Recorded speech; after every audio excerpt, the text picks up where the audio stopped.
और आपको इससे पहले हमने द्वितीय कोट की क्रिया पढ़ाई थी। आपको बता चुके हैं कि शून्य कोट और प्रथम कोट इनके अभिलक्षण, इनके एग्जाम्पल सब मोस्ट इंपॉर्टेंट है। और प्रथम कोट की क्रिया पर एक आपका न्यूमेरिकल आना अनिवार्य है, ठीक। 4 नंबर का क्वेश्चन आपका इसी से आता है, चैप्टर पूरा 5 नंबर में है। 4 नंबर का क्वेश्चन प्रथम कोट की क्रिया से रिलेटेड होता है, या क्रिया की कोट या में अंतर वगैरह पूछता है, ठीक। तो इसलिए कह रहे हैं मोस्ट इंपॉर्टेंट है। और कल आपकी थ्योरी समाप्त हो जाएगी, फिर इसके न्यूमेरिकल स्टार्ट हो जाएंगे, ठीक। ये चैप्टर आपका 1 दिन का और बचा हुआ है। देख लीजिए, आपको इस सूत्र लिखा था कि टी ऑफ समानुपाती a इसकी पावर 1 माइनस n, k का मात्रक मोल अपान लीटर इसकी power 1 minus n time inverse, ठीक। अगर शून्य कोट की क्रिया के यहाँ पर 0 लिखते हो, ठीक। ये nवीं कोट की क्रिया के लिए है। शून्य कोट की क्रिया 0 लिखोगे, प्रथम कोट की क्रिया 1 लिखोगे। जैसे आ रहा है कि द्वितीय कोट की क्रिया के वेग स्थिरांक का मात्रक क्या है आप सब में, तो द्वितीय कोट की क्रिया के वेग स्थिरांक का मात्रक इसी से निकलेगा। भाई द्वितीय कोट की क्रिया के वेग स्थिरांक का मात्रक क्या है, भाई द्वितीय कोट की क्रिया पढ़ ली, उसका एग्जाम्पल पढ़ लिया। तो द्वितीय कोट की क्रिया के लिए आप इनका मान 2 रखेंगे, ठीक। तो k का मात्रक क्या आएगा, मोल अपान लीटर 1 माइनस 2 टाइम इनवर्स, ठीक है। चूंकि ये द्वितीय कोट की क्रिया है, तो यहां क्या आएगा, मोल अपान लीटर इसकी पावर आएगी -1 और टाइम इनवर्स, ठीक। ये क्या आएगा, मोल इनवर्स आएगा आपका, लीटर यहाँ ये ऊपर जाएगा -1 प्लस 1 में जाएगा, मोल लीटर और क्या आएगा, टाइम अगर सेकंड में दिया तो सेकंड इनवर्स, ठीक। या लीटर ले सकते हो, मोल इनवर्स और सेकंड इनवर्स। ये द्वितीय कोट की क्रिया के लिए हो गया, ठीक। और तृतीय कोट की क्रिया के वेग स्थिरांक का मात्रक पूछता है, यहाँ पर 3 लिखते हो, माइनस का 2 आता है, माइनस का 2 आएगा, ये लीटर ऊपर जाएगा प्लस हो जाएगा, तो लीटर स्क्वायर आएगा, मोल इनवर्स 2 आएगा और ये सेकंड इनवर्स आएगा, ठीक। तो इसीलिए आपके 2 मोस्ट इंपॉर्टेंट फार्मूले हैं, इनको तैयार रखिए, इससे विकल्प आता रहता है, ठीक। इस शून्य कोट की क्रिया के वेग स्थिरांक का मात्रक क्या है, तो आप यहाँ पर 0 लिख दीजिएगा। यह ऑप्शन आपके यहाँ आया भी था, 2 सेट में आया है। यहाँ 0 लिखोगे तो क्या आएगा, मोल लीटर इनवर्स और टाइम इनवर्स या सेकंड इनवर्स मिनट इनवर्स जो भी दिया हो, ठीक। तो द्वितीय कोट की क्रिया के बारे में हो गया आपका, ठीक। अब देखिए आप लोग तृतीय कोट की क्रिया हेडिंग डालेंगे, तृतीय कोट की क्रिया, इनमें निम्न नहीं पढ़ना है, ठीक। आपके यहाँ सिलेबस में सिर्फ शून्य कोट और प्रथम कोट है, हमने आपको द्वितीय कोट भी पढ़ा दिया, ठीक। जब आपको इंटीग्रेशन आने लगेंगे तो आप तृतीय कोट का भी कर सकते हो। तो तृतीय कोट की क्रिया क्या होगी कि वह क्रिया जिसमें आप क्रिया की दर अभिकारक पदार्थ के सांद्रण के तृतीय घात के समानुपाती होती है, तृतीय कोट की क्रिया कहलाती है, ठीक। कि वे क्रियाएं जिसमें अब क्रिया की दर अभिकारक पदार्थ की सांद्रता के तृतीय घात के समानुपाती होती है, तृतीय कोट की क्रिया कहलाती है, ठीक। ये 3 प्रकार से हो सकती है। फर्स्ट पे ये तीनों अभिकारक पदार्थों की सांद्रता समान है, तो ऐसा आएगा, ठीक। तो इसमें अब क्रिया की दर चाहे R लिखो या dx लिखो, एक्टिव मास आप a की पावर 3, ठीक। इसीलिए तृतीय कोट की क्रिया है, यह तृतीय कोट की क्रिया है, तृतीय कोट की अभिक्रिया है, ठीक। ऐसा हो सकता है कि 2 विकारक पदार्थों की सांद्रता समान हो, अगले की भिन्न हो, उत्पाद बन रहा हो, तो आएगा rate of reaction active mass of a की पावर आएगा 2, एक्टिव मास ऑफ b की पावर 1, ठीक। तो 2 1 3 यह तृतीय कोट की क्रिया, ठीक। यह तृतीय कोट की क्रिया है।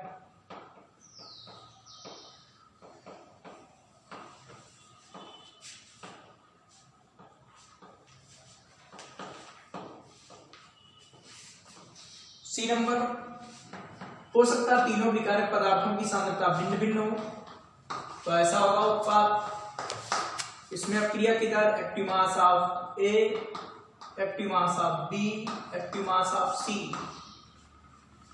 यह तृतीय कोट की क्रिया, ठीक, यह तृतीय कोट की क्रिया, थर्ड ऑर्डर की रिएक्शन है।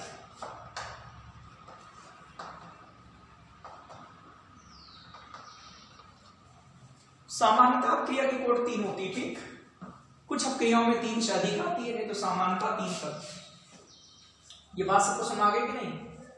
जैसे एग्जांपल आपका है number 1 2NO2 plus O2, 2NO plus O2 और बनेगा 2NO2। तो इसमें क्रिया की दर समानुपाती है, रेट ऑफ रिएक्शन NO की पावर 2 और ये O2, ठीक। यही रिएक्शन ले सकते हो SnCl2 FeCl3, 2 लगा दीजिए यहां पर, बनेगा SnCl4, क्योंकि Sn पर 2 प्लस तो स्टेनस, Sn पर 4 प्लस तो स्टेनिक, और ये 2 बनेगा Fe बनेगा Cl2। ये फेरिक क्लोराइड, फेरस क्लोराइड, इसमें भी एक क्रिया की दर समानुपाती, active mass of SnCl4, active mass of FeCl2 इसकी पावर 2, ठीक। ये तृतीय कोट की क्रिया के एग्जांपल हो गए। या आपकी तृतीय कोट परिभाषा थी, आप लिख लोगे अपने आप कि वे क्रियाएं जिसमें क्रिया की दर अभिकारक पदार्थ के सांद्रण के तृतीय घात के समानुपाती होती है, तृतीय कोट की क्रिया कहलाती है। तो इसमें आप लैंग्वेज लिख लेंगे, ठीक, कि वे क्रियाएं जिसमें क्रिया की दर अभिकारक पदार्थ के सांद्रता के या सांद्रण के तृतीय घात के समानुपाती होती है, तृतीय कोट की क्रियाएं कहलाती हैं, ठीक। और तृतीय कोट की क्रिया 3 प्रकार से हो सकती है, first year, second year, third year, ठीक। और इनके एग्जांपल, वेग स्थिरांक का मात्रक, उसके लिए फार्मूला भी बताया था हमने। अर्ध आयु पूछे, उसके लिए फार्मूला हमने बताया है, आप निकाल लोगे, ठीक। अगली हेडिंग है आभासी, यानी बोलते छदम आणविक क्रिया है। तो ये क्रिया क्या होती है कि वे रासायनिक क्रिया है, जितना इसमें पढ़ रहे हो सब मोस्ट इंपॉर्टेंट है, और थोड़ी सी थ्योरी बची है, बस न्यूमेरिकल स्टार्ट होने वाले हैं। वे रासायनिक क्रिया है जिनमें अभिक्रिया की कोटि और आणविकता का मान समान नहीं होता है, वो कहलाती आभासी आणविक क्रिया, ठीक। कि वे क्रियाएं जिसमें, वे रासायनिक क्रियाएं जिसमें अभिक्रिया की कोटि, अभिक्रिया की कोटि व आणविकता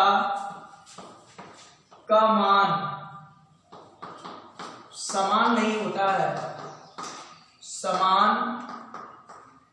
नहीं होता है, ठीक। वे रासायनिक क्रियाएं जिनमें अभिक्रिया की कोटि व आणविकता का मान समान नहीं होता है, आभासी आणविक क्रिया कहलाती है, आभासी आणविक क्रिया कहलाती है, आभासी आणविक क्रियाएं कहलाती है, ठीक। जैसे एग्जांपल देखिए, ethyl acetate CH3COO plus H2O, इसका अम्लीय जल अपघटन करेंगे, चाहो तो HOH लिख दो, ठीक, HOH, इसका अम्लीय जल अपघटन करेंगे, H इसमें जुड़ गया, OH इसमें, CH3COOH प्लस CH5OH, ये ठीक, H इसमें जोड़ दिया। तो इस अपक्रिया, ये कैसी क्रिया, आभासी आणविक क्रिया है, क्योंकि इसमें अपक्रिया की कोटि 1 है, आणविकता 2, क्योंकि अपक्रिया की जो दर है या अपक्रिया की का वेग है जल की सांद्रता पर निर्भर नहीं करता, ठीक। तो इस अपक्रिया की आणविकता, इस अपक्रिया की आणविकता बराबर 2। अब चूंकि जो रेट ऑफ रिएक्शन है वो सिर्फ एथिल एसीटेट के सांद्रता पर निर्भर करती है, जल की सांद्रता पर निर्भर नहीं करती, ठीक। तो जल की सांद्रता परिवर्तित कर दोगे तो क्रिया का वेग परिवर्तित नहीं होगा, ठीक। बात को सुना है कि नहीं? इसीलिए कि अपक्रिया की दर इस पर निर्भर करती है। तो इस अपक्रिया की कोटि कितनी हुई? इस अपक्रिया की कोटि बराबर हुई कितनी? 1। और इस अपक्रिया की आणविकता क्या है? 2। तो ये कैसी क्रिया हो गई? आभासी आणविक अपक्रिया है कि वे रासायनिक अपक्रिया है जिसमें अपक्रिया की कोटि व आणविकता का मान समान नहीं होता, अर्थात भिन्न भिन्न होता है। आभासी आणविक अपक्रिया कहलाती है, ठीक। जैसा आपका एग्जांपल है एथिल एसीटेट, इसका नाम है एथिल एसीटेट। इसका कर देंगे जल अपघटन, एसिटिक अम्ल मिलेगा, एसिटिक अम्ल, यह आपका होगा एथिल अल्कोहल मिलेगा, ठीक है। तो ये क्रिया कहलाती आभासी आणविक अपक्रिया है। अगली हेडिंग है आभासी एकाणुक अपक्रिया है। आभासी या छद्म से बोलते हैं, एकाणुक अपक्रिया है। तो इसमें क्या होगा कि वे अपक्रियाएं या वे रासायनिक अपक्रियाएं बातें की चीज है, बिल्कुल उसी तरीके से है, लेकिन इसमें एक शर्त है कि वे रासायनिक अपक्रियाएं जिसमें अपक्रिया की कोटि 1 हो, क्योंकि लिखा एकाणुक, ठीक है। अपक्रिया की कोटि 1 हो और आणविकता 2 हो या 2 से अधिक हो, ठीक। ध्यान रखना उसमें, इससे पहले पढ़ा था कि भिन्न भिन्न हो, चाहे जैसे कोटि 1 हो या 2 हो तो आणविकता का मान, जैसे कोटि 1 है तो आणविकता 2 हो, कोटि अगर 2 हो तो आणविकता 3 हो, ठीक। ऐसी कंडीशन तो कहलाती आभासी क्रियाएं, ठीक। या आपकी आभासी एकाणुक अपक्रियाएं हैं कि वे क्रियाएं या वे रासायनिक अपक्रियाएं जिसमें अपक्रिया की कोटि 1 हो और आणविकता 2 या 2 से अधिक हो, तो वो क्रिया कहलाती है आपकी आभासी एकाणुक अपक्रियाएं, ठीक। तो इसमें क्या लिखेंगे कि वे क्रियाएं या वे रासायनिक अपक्रिया बातें की चीज है कि वे क्रियाएं जिनमें अपक्रिया की कोटि, वे क्रियाएं जिनमें अपक्रिया की कोटि, जिनमें अपक्रिया की कोटि, अपक्रिया की कोटि 1 और आणविकता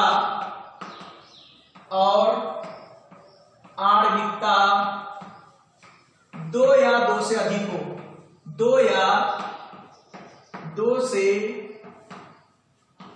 अधिक हो, ठीक। वे क्रिया जिनमें अपक्रिया की कोटि 1 और आणविकता 2 या 2 से अधिक हो आभासी एकाणुक अपक्रिया कहलाती है। आभासी एकाणुक अपक्रिया कहलाती है, एकाणुक अभिक्रियाएं कहलाती हैं, ठीक। अभिक्रियाएं कहलाती हैं, ठीक। जैसे एग्जांपल अभी हमने जो ऊपर बताया था वही एग्जांपल लिख सकते हो। अपक्रिया की कोटि 1 है और आणविकता उसमें 2 थी, ठीक। यह हम दूसरा उदाहरण दे रहे हैं, देखो यह आपका सुक्रोस है, सुक्रोस, यह आपका सुक्रोस है, C12H2211। इसका जल अपघटन करेंगे, अम्लीय जल अपघटन करेंगे, ठीक। क्या बनेगा? ग्लूकोज और फ्रक्टोज, इनके अणुसूत्र समान होते हैं, संरचना सूत्र भिन्न होते हैं, वो आगे बताएंगे, ठीक। जो आप जैव पढ़ेंगे वहां पढ़ेंगे आपको। ये ग्लूकोज है और ये आपका फ्रक्टोज है, ठीक। बात सबको सुना है कि नहीं? अब देख लीजिए इसमें रेट ऑफ रिएक्शन समानुपाती एक्टिव मास ऑफ C12H2211 इस पर और जल की सांद्रता पर निर्भर नहीं करेगी, ठीक। पावर 0 लिख सकते हो। जल की सांद्रता स्थिर रहती है, कांस्टेंट है, ठीक। जल की सांद्रता स्थिर रहेगी इसीलिए, ठीक। अर्थात अपक्रिया का वेग जल की सांद्रता पर निर्भर नहीं करता, आपको बता चुके पीछे उदाहरण, ठीक। एक पीछे वाला भी हो चुका है इसी तरीके से। तो अपक्रिया की कोटि कितनी है? 1।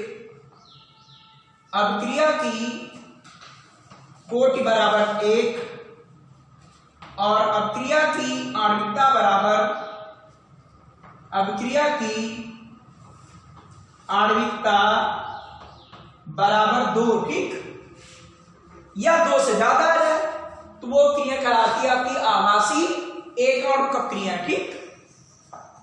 बात सबको समझ रहे कि नहीं? ये कहलाती है आपकी आभासी एक आणुक क्रिया कहलाती है।